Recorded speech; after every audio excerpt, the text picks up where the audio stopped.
Eu tenho estado pensando muito sobre o que tem acontecido no Rio de Janeiro. Obviamente todo mundo, todos nós estamos pensando constantemente nisso. E tenho me deparado, não eu particularmente, mas percebido algumas pessoas com muito medo. Algumas pessoas estão com medo. E é óbvio que a gente ficaria assim com medo, tendo em vista que a gente pode, a qualquer momento, independente de quem nós sejamos, a gente pode ter o dissabor de levar 80 tiros. Aliás, uma coisa muito interessante, eu confesso aos irmãos que eu tinha esquecido completamente dos 111 tiros. E aí a gente esquece da Cláudia, que foi arrastada. Aí a gente esquece do Amarildo. A gente vai esquecendo, porque a coisa vai se naturalizando, a violência nessa cidade, nesse país. E às vezes dá uma sensação de que a gente esteja assim, com medo mesmo.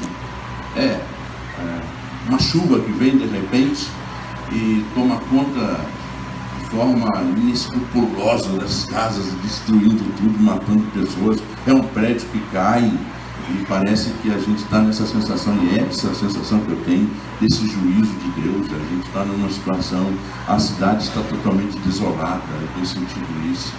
E às vezes o medo toma conta da gente, toma conta do nosso coração. E eu estava pensando nisso, pensando em algumas informações sobre o medo. E nessas informações, eu tenho aqui a minha colinha, então vocês vão ver aqui também, mas eu estava pensando no medo, que o medo na verdade é uma emoção. Necessariamente o medo não é errado, é simplesmente uma emoção. Às vezes o medo ajuda a gente a fugir de um perigo ainda maior, né? Por causa do medo a gente se precave, a gente não faz o que a gente faria e a gente se segura. Então o medo nos ajuda muitas vezes de forma até positiva em algum momento. A outra informação que coloquei, que pensei, é que o medo pode ser também uma luta diária, constantemente uma luta nossa. Existem pessoas que têm, por exemplo, síndrome do pânico, pessoas que ficam constantemente com medo. Então, ela é uma luta diária para muitas pessoas.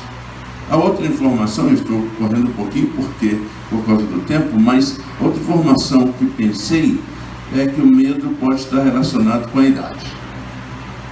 Quando a gente é criança, a gente tem medo, muito medo, e a gente tem ao mesmo tempo, de forma paradoxal, muita confiança.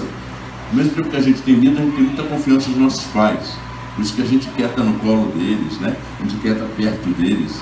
A criança sente muito medo. A gente vai crescendo um pouquinho, a gente vai tendo na adolescência medo de perder os amigos, de não ter amizade, de não ter pessoas junto de nós. Na juventude a gente perde um pouquinho do medo, porque parece que o jovem acha que nunca vai morrer, nunca vai acontecer nada com ele, né? Mas a gente ainda tem medo de se sentir solitário, a gente pode passar por uma coisa dessa. Na velhice, a gente percebe que, talvez, ou na adultice, antes da velhice, a gente tem medo de repente ser acometido por uma doença, ou perder o emprego, perder a família.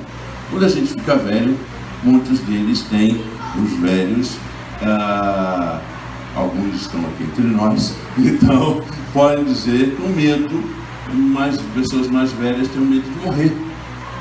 E é um medo presente. Ninguém quer morrer, né? O céu é um lindo lugar, a gente sempre diz, mas ninguém quer ir para lá tão rápido. A gente quer viver. Então a gente tem medo da morte muitas vezes.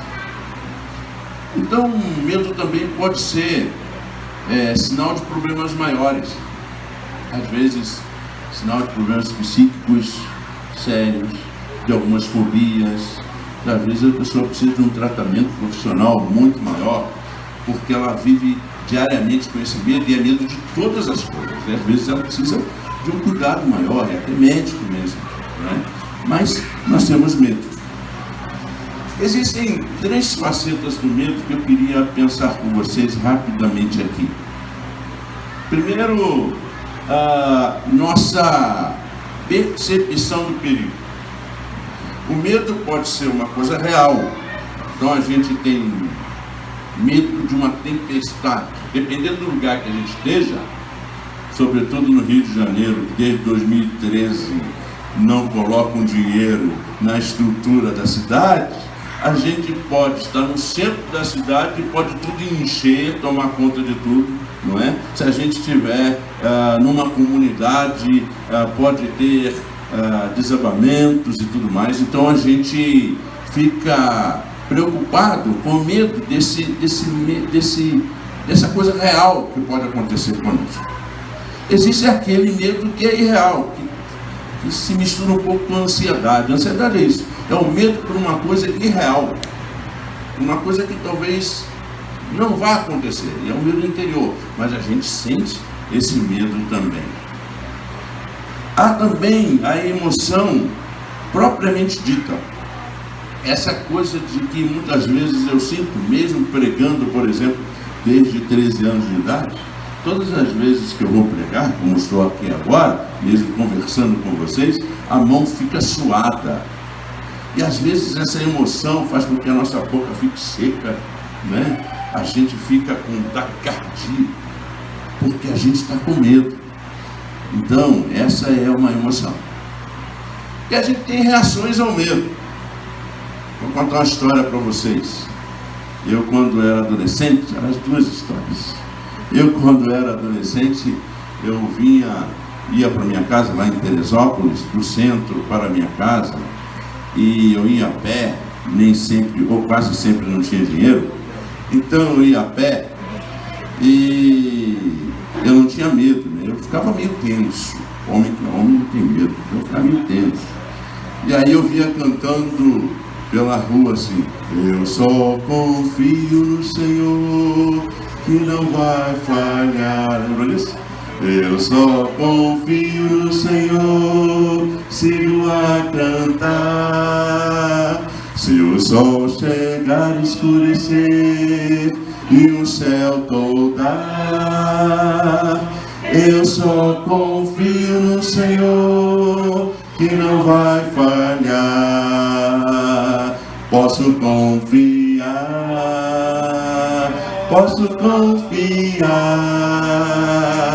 que um lar no céu Cristo vai me dar. Se o sol chegar a escurecer e o céu toldar, eu só confio no Senhor, que não vai falhar. Não cantava isso porque eu era muito espiritual, eu estava tremendo de medo. Aí já pode me render. E aí, beleza. E aí eu já julgava para Deus, segura a onda aí, porque eu estou com muito medo de passar nessas ruas. E a adolescente chegava meia-noite em casa, já era uma coisa extraordinária. Hoje a molecada chega às 3 horas da manhã, não é mesmo, Marcos? Chega às 2 horas, 3 horas da manhã, né?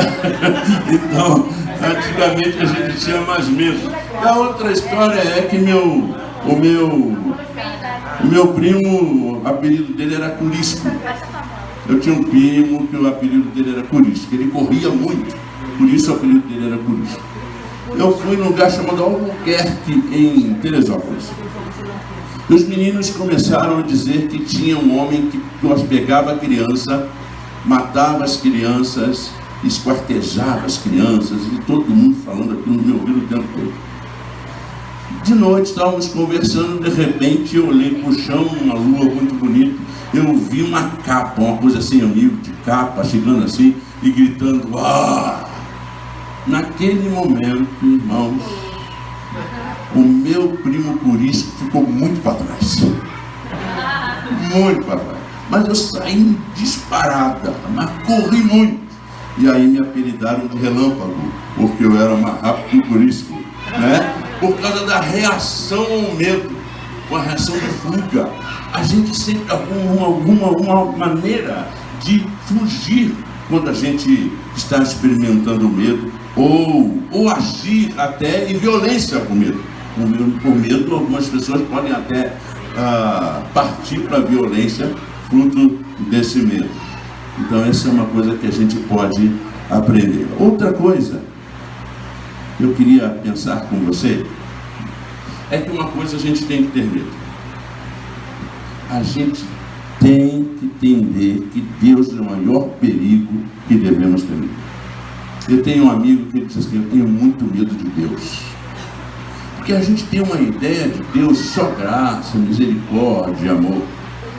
Mas o texto da palavra diz assim: tema aquele que pode fazer perecer no inferno tanto a alma como o corpo. A Bíblia também diz: horrenda coisa é estar na mão do Deus vivo. Horrenda coisa é estar nas mãos dos Deus vivos.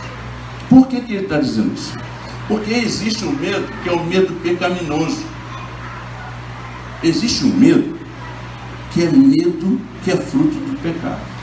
E aí eu peço a você que abra a sua Bíblia ou acesse a sua Bíblia no livro de Números. No livro de Números, capítulo 13. Números, capítulo 13. Nós vamos ler o versículo 31. Números, capítulo 13. Diz assim: e você, por favor, deixe suas Bíblias abertas ou o seu celular no texto, para que a gente possa refletir e ler depois uma outra parte. Diz assim, olha: mas os outros homens que tinham feito com ele o reconhecimento da terra discordaram. Não podemos enfrentá-los, são mais fortes que nós. Então espalharam entre os israelitas um relatório negativo sobre a terra, dizendo: a terra que atravessamos ao fazer o reconhecimento devorará quem for morar ali. Todas as pessoas que vimos são enormes. Vimos até gigantes, os descendentes de Enac. Perto deles, nos sentimos como gafanhotos. E também era assim que parecíamos para eles. O que estava acontecendo aqui? Deus havia prometido a terra de Canaã ao povo. Moisés, orientado por Deus, pediu para que algumas pessoas, 12 pessoas, um de cada tribo, fosse fazer uma observação da terra.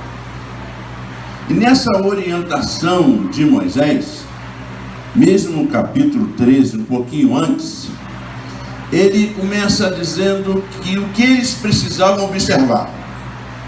Eles precisavam observar se o povo era forte ou fraco. Eles precisavam observar se eram poucos ou muitos. Precisavam observar se a terra era realmente boa ou ruim. Se as cidades eram protegidas por muralhas, como era comum naquela época ou não. Se o solo era fértil ou pobre. Se na região tinha muitas árvores. Tinham que levar para ele e para o povo uma amostra da colheita. Então eles precisavam fazer isso. E aí Moisés escolheu as pessoas e os 12 foram lá fazer essas observações. E é interessante que a gente vê aqui, a partir desse momento, a manifestação desse pecado que eu chamo de medo pecaminoso. E a gente observa no texto, versículo 27 e 29, diz assim, versículo 27 a 29. Esse foi o relatório que deram a Moisés. Entramos na terra a qual você nos enviou e, de fato, É uma terra que produz leite e mel com fartura. Aqui está o tipo de fruto que nela há. Contudo, o povo que vive ali é poderoso, e suas cidades são grandes e fortificadas. Vimos até os descendentes de Enac. Os amalequitas vivem no Negueb, e os hititas, os jebuseus, os amorreus, vivem na região montanhosa. Os cananeus vivem perto do litoral do mar Mediterrâneo e no vale do Jordão. O que esses homens estavam dizendo, mostrando com essa fala, é que o medo se torna pecaminoso quando nós olhamos só para as circunstâncias. Quando nós ficamos olhando somente para aquilo que está em nossa volta e esquecemos de quem nós servimos, nós valorizamos mais as circunstâncias e damos força às circunstâncias que estamos experimentando e diminuímos Deus. Dizemos que Deus é pequeno demais para nos ajudar a resolver aquela situação. Aprendemos também que o medo se torna pecaminoso quando aumentamos o poder das circunstâncias. E aí no verso 31 que a gente leu, mas os outros homens tinham feito com ele o reconhecimento da terra e discordaram. Não podemos enfrentá-los, são mais fortes que nós. Quando nós supervalorizamos as circunstâncias que estão à nossa volta, nós mais uma vez destronizamos Deus, tiramos Deus do centro da nossa vida e colocamos todas as circunstâncias como maiores que o próprio Senhor. Uma outra coisa que aprendi com o texto e que quero dividir com você é que o medo se torna pecaminoso quando temos sentimentos pessimistas diante das circunstâncias. E aí aquilo que a gente já leu, eu vou ler novamente, diz assim: então espalharam entre os israelitas um relatório negativo sobre a terra, dizendo: a terra que atravessamos ao fazer o reconhecimento devorará quem for morar ali. Todas as pessoas que vimos são enormes. Então, quando nós agimos desta maneira, com certo pessimismo diante das circunstâncias que estão à nossa volta, nós mais uma vez estamos com medo, sim, mas esse medo é produzido pelo pecado. Ele está nos controlando. Nós não estamos deixando Deus nos controlar. É o medo que nos controla. Aprendi também com o texto que o medo se torna pecaminoso quando nos diminuímos diante das circunstâncias. Aqueles homens disseram assim: nós olhamos para eles e nós éramos como gafanhotos. Nós éramos nada diante daqueles homens fortes. E pior ainda, quando eles olhavam para nós, parecia que eles nos viam assim também, como gafanhotos. Nós nos diminuímos diante da situação, e aí esse medo se torna assim um medo pecaminoso, porque tira Deus do seu lugar. Quando o medo se torna pecaminoso, ele contagia. E esse contágio do medo a gente vê no texto da palavra do Senhor, agora no capítulo 14. A gente percebe assim que o contágio do medo pecaminoso, ele gera tristeza. Então toda a comunidade começou a chorar em voz alta e continuou em prantos a noite toda. Capítulo 14, verso 1. Todos ficaram em pranto, chorando, desesperados, porque o medo daqueles homens contagiou toda a comunidade. O medo, esse contágio do medo pecaminoso também gera ingratidão. No versículo 14, capítulo 14, versículo 2, a gente lê: suas vozes se elevaram em grande protesto contra Moisés e Arão. Ah, se ao menos tivéssemos morrido no Egito, ou mesmo aqui no deserto. Esqueceram de todas as experiências que estiveram, inclusive no deserto.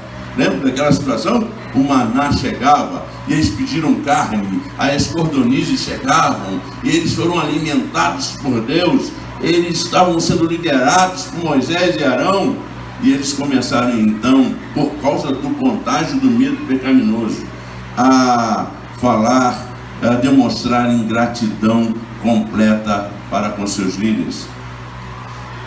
O contágio do medo pecaminoso gera desonra a Deus. Versículo 3, capítulo 14 diz: porque o Senhor está nos levando para essa terra só para morrermos em combate? Nossas esposas e crianças serão capturadas como prisioneiros de guerra. Não seria melhor voltarmos para o Egito?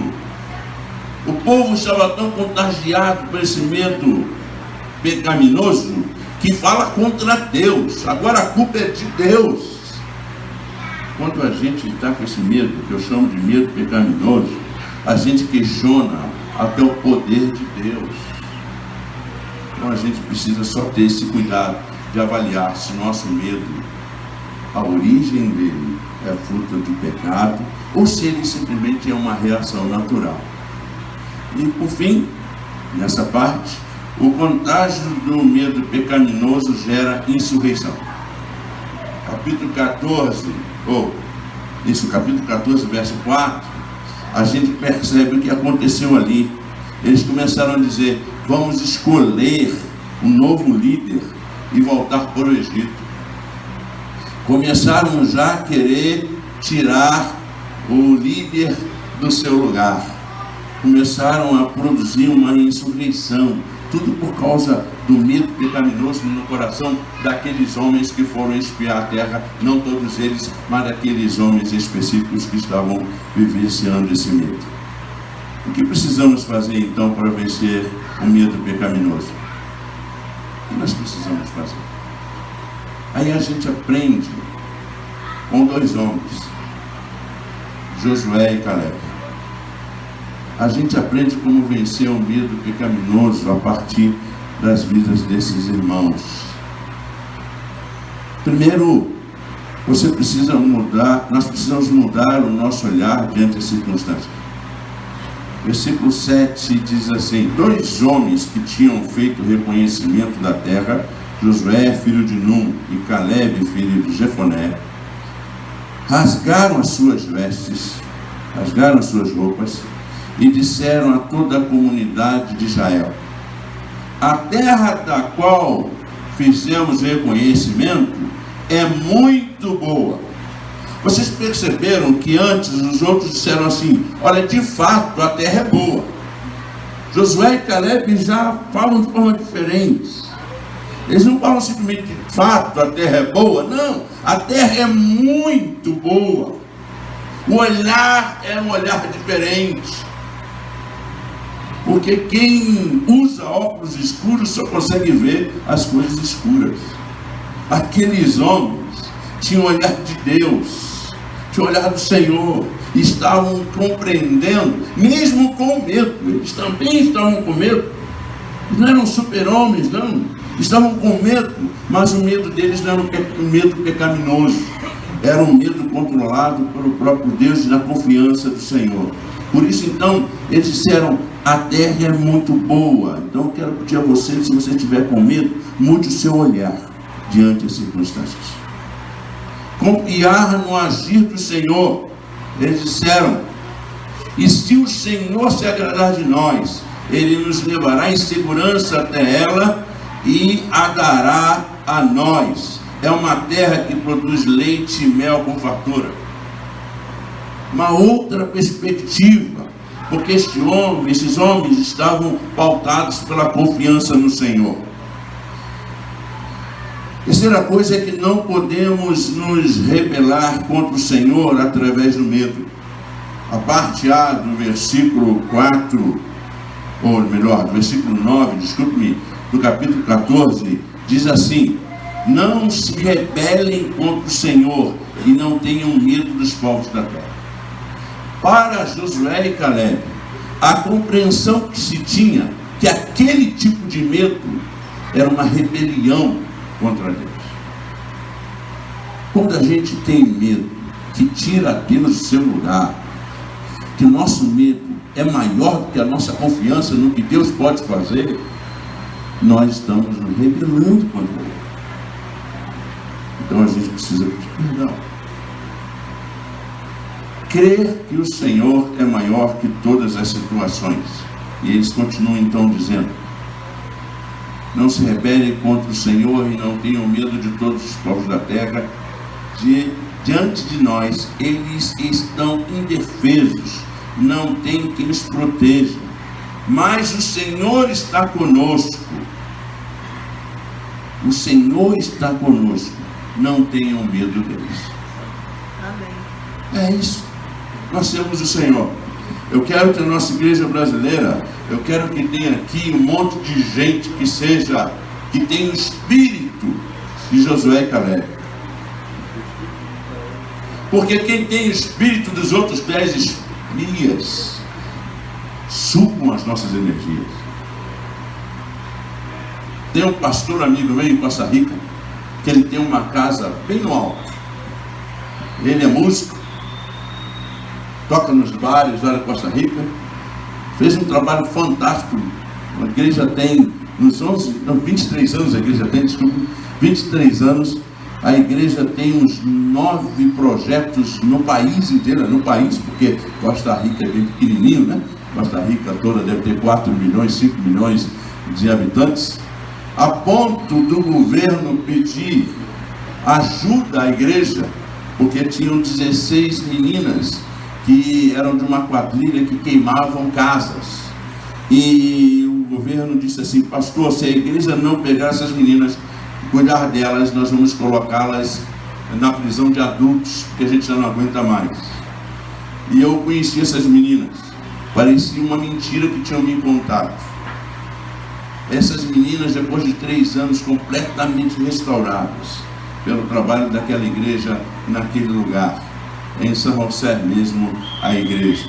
Mas ele disse para mim, não somente para mim, mas o grupo que estávamos lá conversando com ele, na casa dele, nesse lugar bem alto, tomando uns vinhozinhos lá gostosos, porque ninguém é de ferro, né? Somos filhos de Deus também, claro.